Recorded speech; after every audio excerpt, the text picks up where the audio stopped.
A man has a square field. He purchased a rectangular field adjacent to his field whose length is 40% of the side of the square field.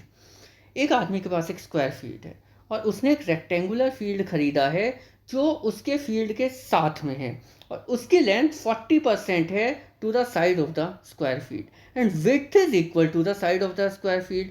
यानी length तो 40% है लेकिन जो width है वो equal है। Now he has 60 metre square more field area than previous field area. अब उसके पास अपने पिछले एरिया से 60 मीटर स्क्वायर एरिया ज़्यादा है।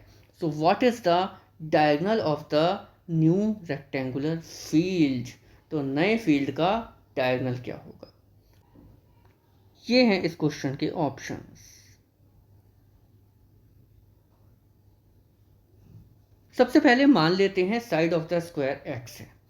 अब we know square is a rectangle, क्योंकि यहाँ पर ये गिवन है कि जो स्क्वायर की साइड है उसके साथ एक नया रेक्टेंगल लिया गया है जिसकी लेंथ 40% है और ब्रेड्थ जो है वो स्क्वायर ऑफ द साइड के इक्वल है। तो तीनों बातों को एक बार एक्स की टर्म्स में कंबाइन करते हैं।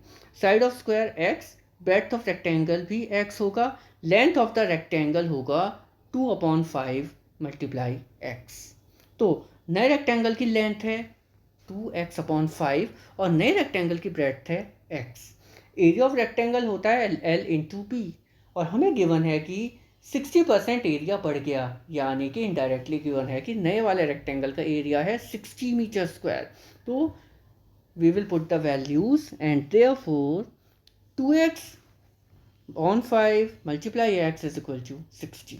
यहाँ से x की वैल्यू फाइंड करेंगे। सबसे पहले आएगा x² इक्वल 150, यानी कि x will be √150 is equal to 5√6।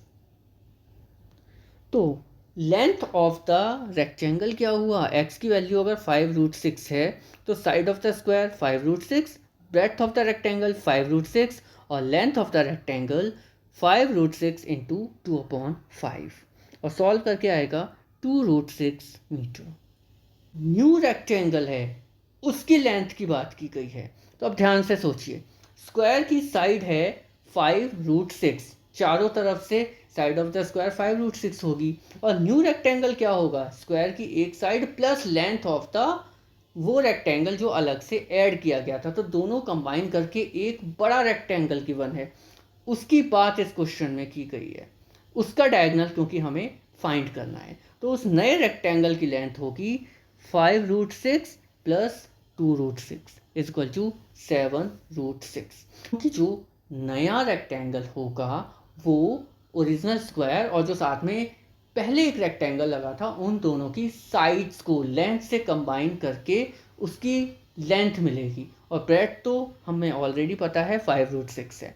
तो न्यू रेक्टेंगल की लेंथ हो गई 5√6 प्लस 2√6 इज इक्वल टू 7√6। अब हमें पता है डायगोनल होता है √L² प्लस b²। L और b की वैल्यूज पुट करेंगे और डायगोनल का आंसर आएगा √444। 4 कॉमन ले लेंगे, 2√111 which is the correct answer of this question.